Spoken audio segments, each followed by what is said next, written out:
Friends, climatology की इस class में मैं सुनील दुबे आप सभी लोगों का स्वागत करता हूं। तो आइए देखते हैं कि क्लाइमेटोलॉजी की आज की क्लास का महत्वपूर्ण विषय हमारा क्या है। आज के महत्वपूर्ण विषय में चलने से पहले एक सामान्य सा हम लोग रिकैप लेते हैं। तो उसमें हमने देखा कि तापमान पेटियां कैसी रहीं, फिर उसके बाद हमने तापीय प्रतिलोमन की प्रक्रिया को सीखा। अब इसके बाद जो महत्वपूर्ण विषय बनता है स्टूडेंट्स, वो है तापमान विसंगति। तापमान विसंगति।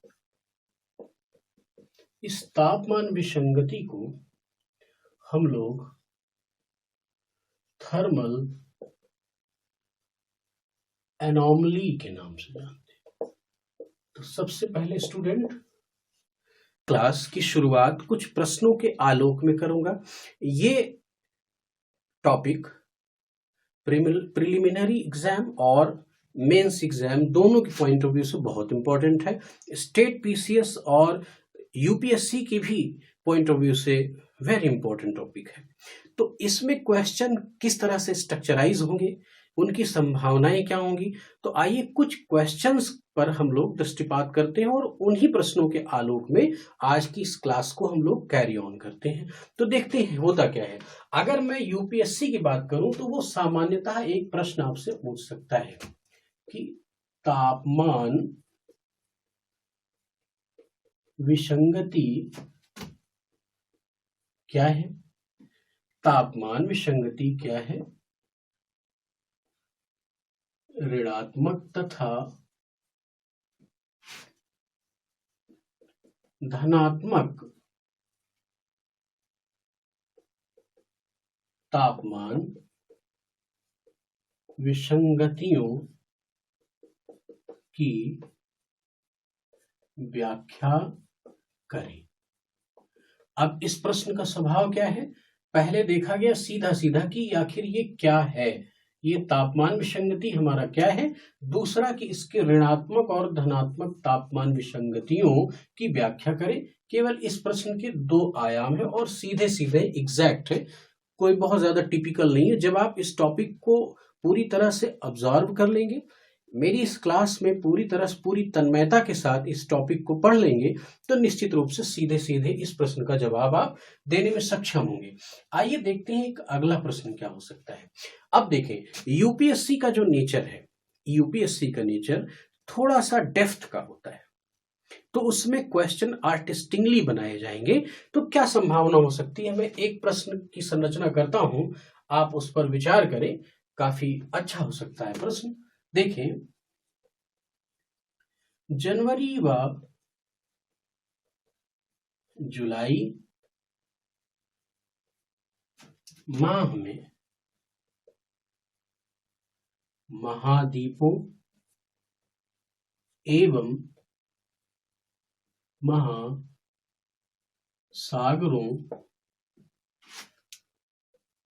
पर होने वाली तापमान विसंगति की व्याख्या करें। एक ये प्रश्न हो सकता है। अब देखें कि इस प्रश्न का स्वभाव इस प्रश्न की तुलना में थोड़ा सा डेप्थफुल है, थोड़ा सा डेप्थफुल है। तो ऐसे प्रश्नों की संरचना यूपीएससी के पॉइंट ऑफ व्यू से बहुत महत्वपूर्ण है। तो देखिए स्टूडेंट, इन सारे प्रश्नों को अभी क्लास के संपादन के बाद आप बाखूबी करने में सक्षम होंगे। आइए देखते हैं कि एक प्रश्न और क्या बन सकता है तापमान विसंगति पर। अगर मैं एक और प्रश्न की बात करूं तो सीधे सीधे प्रश्न बना सकता है कि तापमान विसंगति में महासागरीय धाराओं तथा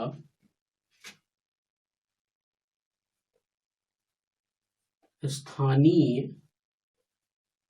पवनों का क्या योगदान है। इसमें पूछ सकता है कि टिप्पणी करें, छोटा सा आकार इस प्रश्न का दे करके टिप्पणी करें, टिप्पणी करवा सकता है आपसे। तो इस तरह के छोटे से सवाल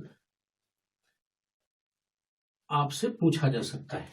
तो स्टूडेंट देखें कि इस तापमान विसंगति टॉपिक की डिग्निटी और इसका इंपॉर्टेंस, इसका सिग्निफिकेंस क्या है कि इसी छोटे से टॉपिक से तकरीबन 3 सवाल, संभावित सवाल निर्मित हो सकते हैं। तो स्टूडेंट ध्यान रखना है कि इन तीनों सवालों की संभावना पूरी तरह से बन रही है आगामी परीक्षाओं में आने की।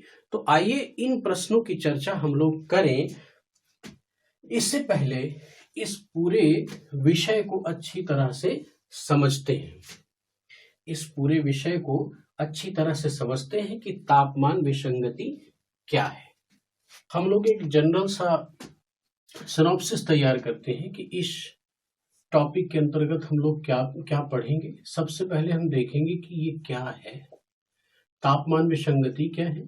फिर हम लोग देखेंगे कि आइसोनोमल लाइंस क्या है, आइसोनोमल लाइंस क्या है।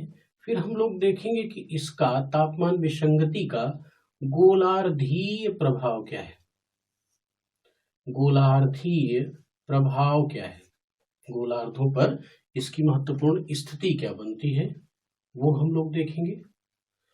गोलार्धीय स्थिति का मतलब कि उत्तरी गोलार्ध और दक्षिणी गोलार्ध पर इसकी स्थिति क्या है।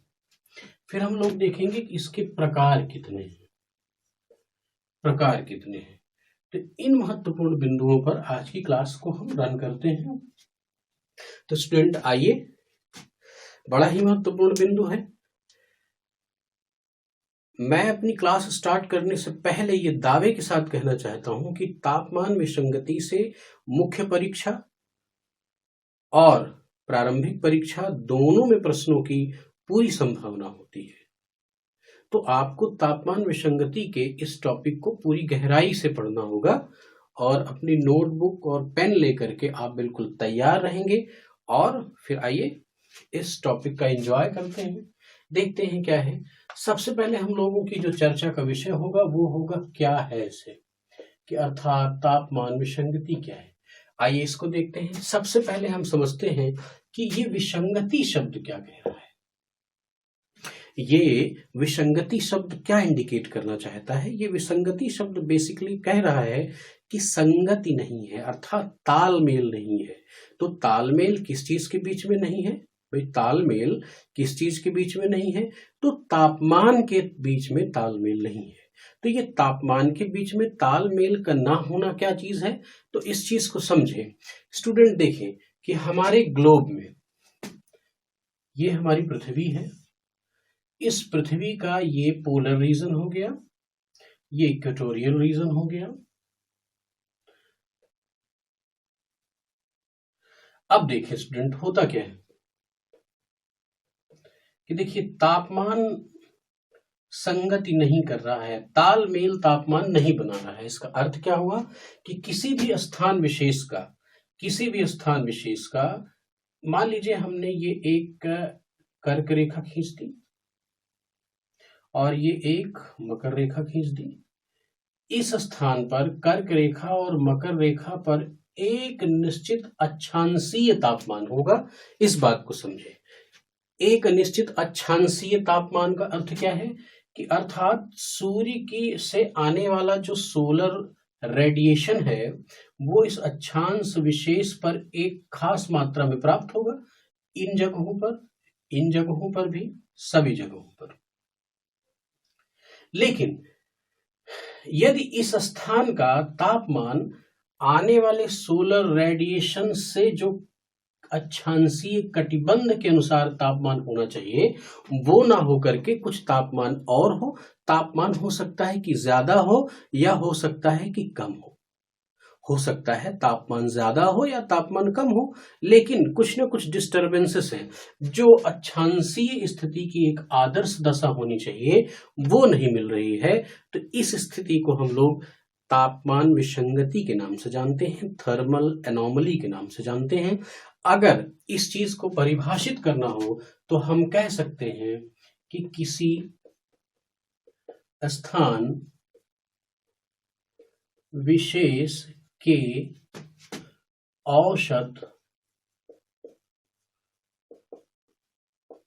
तापमान तथा उस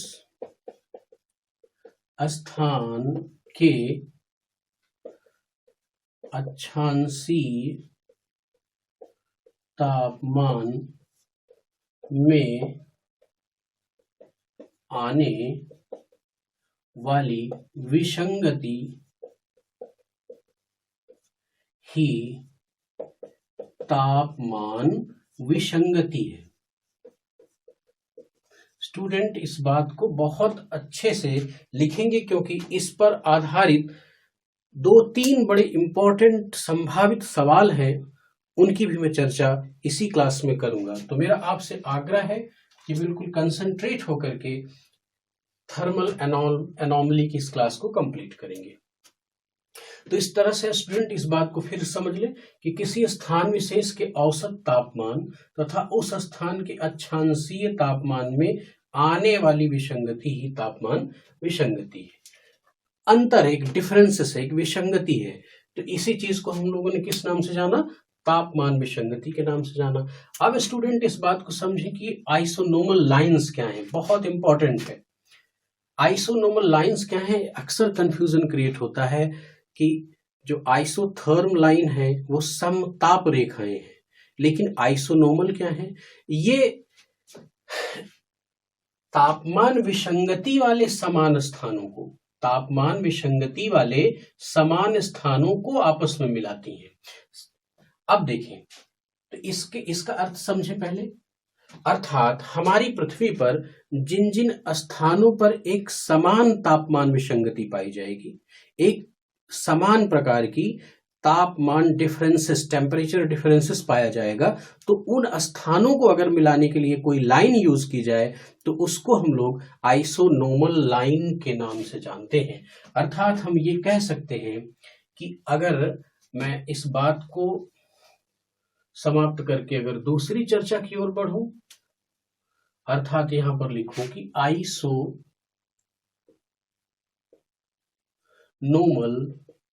लाइंस क्या है, तो इसकी परिभाषा क्या बनेगी? समान तापमान विसंगति वाले स्थानों को मिलाने वाली रेखाएं। स्टूडेंट सदैव ध्यान रखना है कि आइसोथर्म लाइन से समताप रेखाओं से इसके स्वभाव में भिन्नता है। समताप रेखाएं क्या करती हैं कि समान तापमान, किसी एक अक्षांशीय पेटी पर समान तापमान वाले स्थानों को मिलाती हैं, लेकिन आइसोनोमल लाइन क्या करती हैं कि समान तापमान विसंगति वाली लाइन को मिलाते हैं, स्थानों को मिलाती हैं, समान तापमान विसंगति वाले स्थानों को मिलाती हैं आइसोनोमल लाइंस। तो इस तरह से हमने देखा कि आइसोनोमल लाइन हमारी क्या है। अब हमारा अगला जो बिंदु है वो है इसका गोलार्धीय प्रभाव क्या है। गोलार्धीय प्रभाव,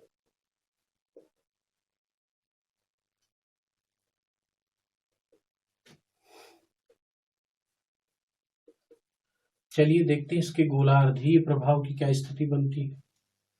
तो स्टूडेंट इस बात को समझेंगे।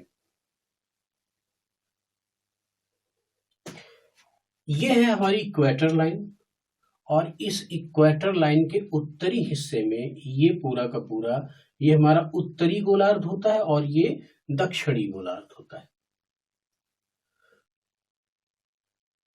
अब स्टूडेंट एक इसके लिए निर्णय दिया जाता है निर्णय क्या दिया जाता है कि उत्तरी गोलार्ध में तापमान विसंगति अधिक पाई जाती है दक्षिणी गोलार्ध की तुलना में। तो इस बात को हम लोग यहां पर लिखते हैं कि इसका गोलार्धीय प्रभाव क्या है कि उत्तरी गोलार्ध में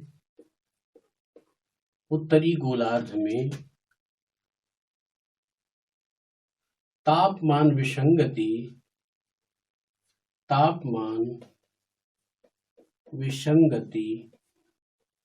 दक्षिणी गोलार्ध की तुलना में अधिक पाई जाती है।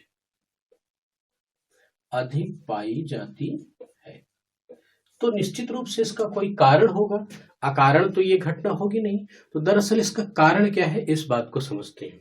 स्टूडेंट्स, ये उत्तरी गोलार्ध की स्थिति पर हम जब जाएंगे तो देखेंगे कि महाद्वीपीय क्षेत्रों का जो स्थलीय भाग है उसकी मात्रा उत्तरी गोलार्ध में अधिक है। अर्थात उत्तरी गोलार्ध में स्थलों की मात्रा अधिक है और जल की मात्रा कम है। तो स्थल और जल के वितरण में क्या पाया जाता है, एक असमानता पाई जाती है और इसी चीज को ये कहा जाता है कि असमांगी वितरण है। उत्तरी गोलार्ध में स्थल और जल का असमांगी वितरण है।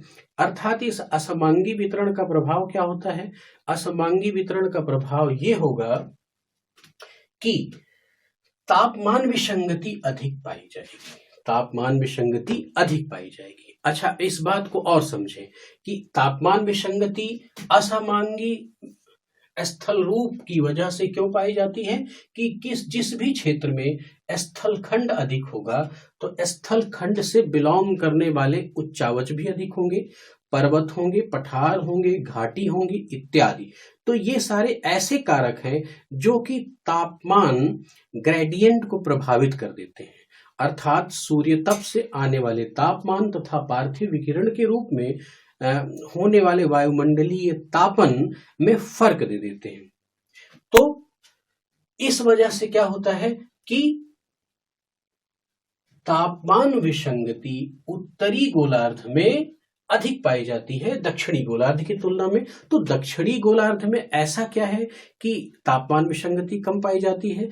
दक्षिणी गोलार्ध में बहुतायत जल पाया जाता है। अधिकतर सागरीय महासागरीय क्षेत्रों की अवस्थिति दक्षिणी गोलार्ध में है।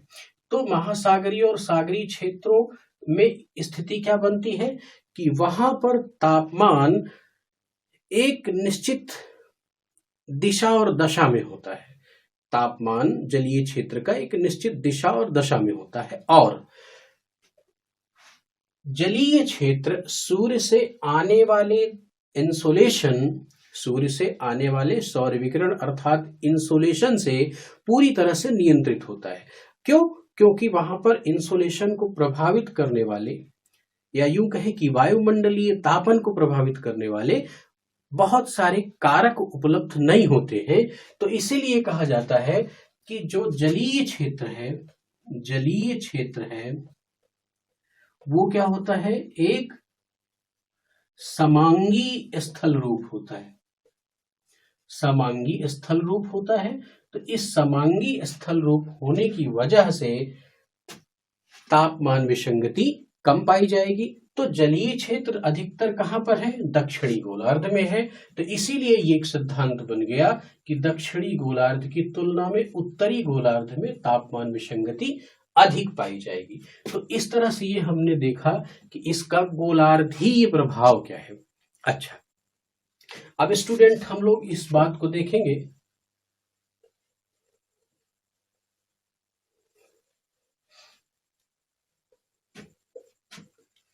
कि इसका प्रकार क्या है, तापमान विसंगति के प्रकार कितने हैं। तो अगली चीज हम चर्चा करेंगे प्रकार। तो अब स्टूडेंट यहां पर देखो, थोड़ा सा फिर से इस चीज को मैं पिक्टोरियल रिप्रेजेंटेशन करूंगा।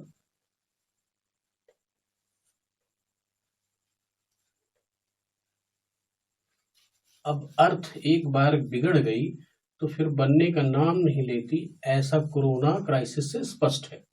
तो ऐसी दशा हर जगह होती है, एक बार अर्थ स्ट्रक्चर में अगर परिवर्तन आ जाए तो फिर उसको ठीक करना बड़ा मुश्किल होता है। अच्छा, अब देखें स्टूडेंट, यहां पर इस बात को फिर से समझें कि मान लीजिए ये हमारा, ये कुछ रेखाएं जो महत्वपूर्ण रेखाएं हैं, इनकी चर्चा मैंने अपनी पिछली क्लासेस में बाखूबी की है, तो उन्हें रिपीट करने की जरूरत नहीं है। अब तक आप एक्सपर्ट बन गए होंगे, इसमें कोई दो राय नहीं। तो चलिए, किसी भी एक अक्षांशीय पेटी पर, किसी भी एक अक्षांशीय पेटी का तापमान, मान लीजिए ये एक स्थान है, इसका तापमान अगर अधिक हो, क्या हो, अधिक हो, किसके तापमान से, इसके अक्षांशीय औसत तापमान से। ऐसा हो सकता है कि अधिक हो। अच्छा, एक स्थिति क्या आ सकती है कि किसी जगह का तापमान उसकी अक्षांशीय औसत तापमान से कम हो। तो स्टूडेंट ध्यान रखें कि इसीलिए जब हम प्रकार की बात करेंगे तो ये प्रकार दो भागों में बढ़ जाता है।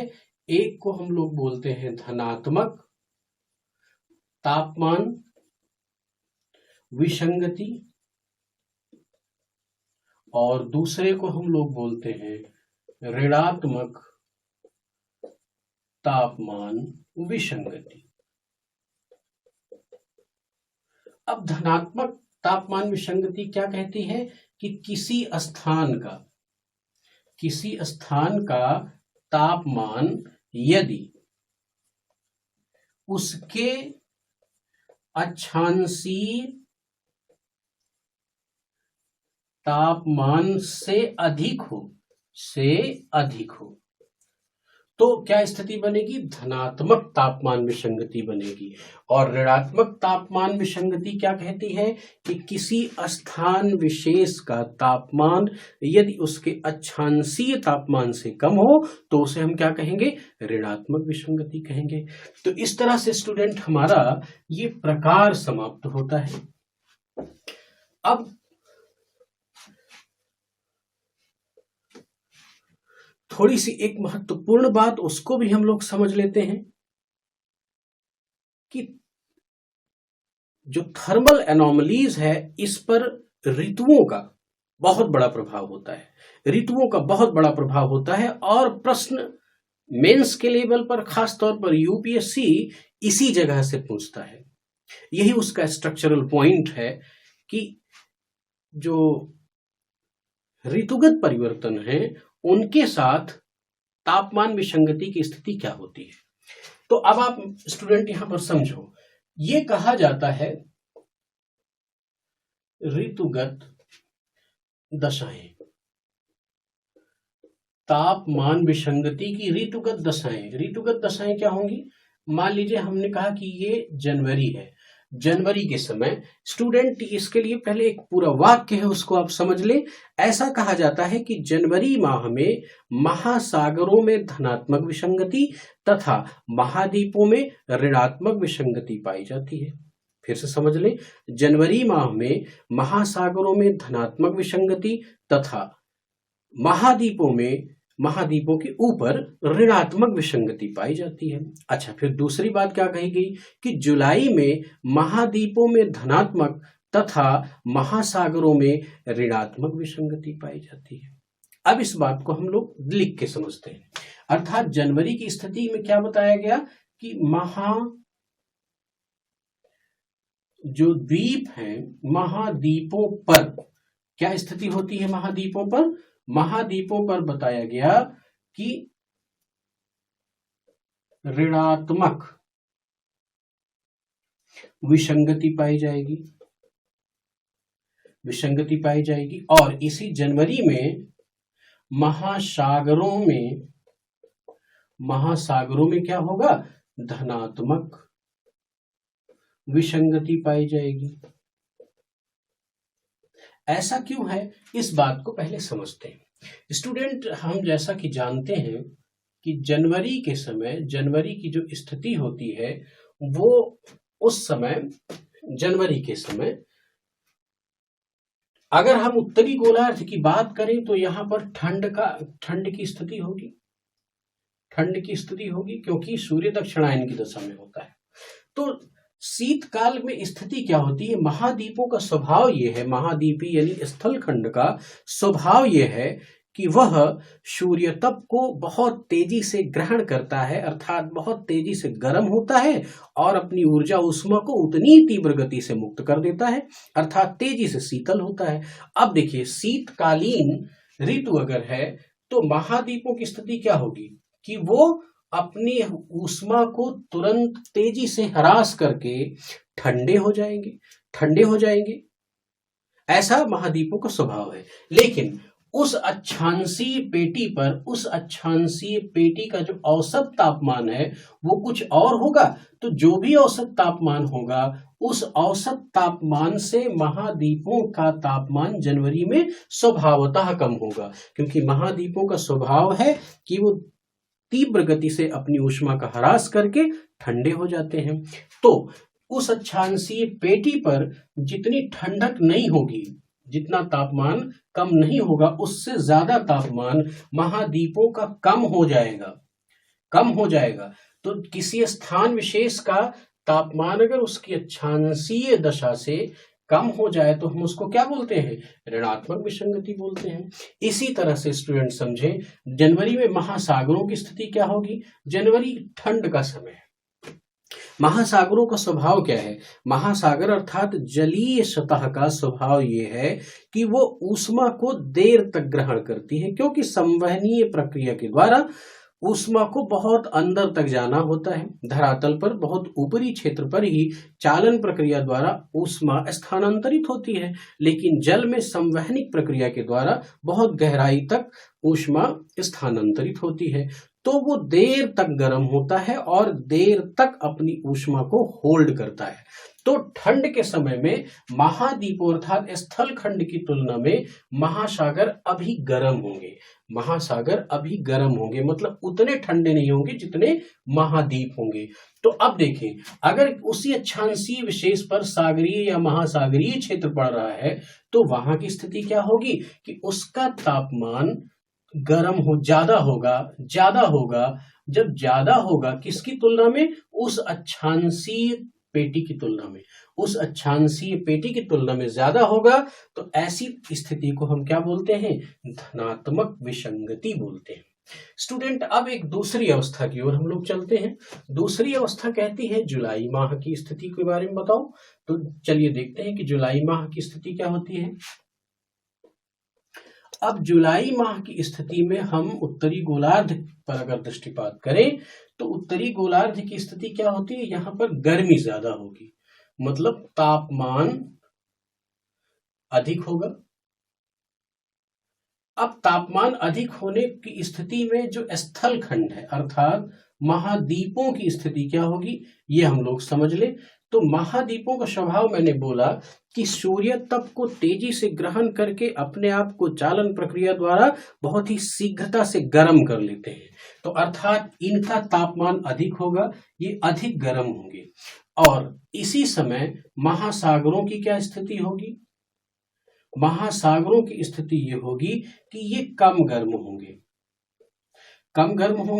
अब देखिए, महाद्वीप अधिक गर्म हो गए क्योंकि गर्मी का समय है और उस अक्षांशीय पेटी के तापमान से इन महाद्वीपों का तापमान क्या हो गया?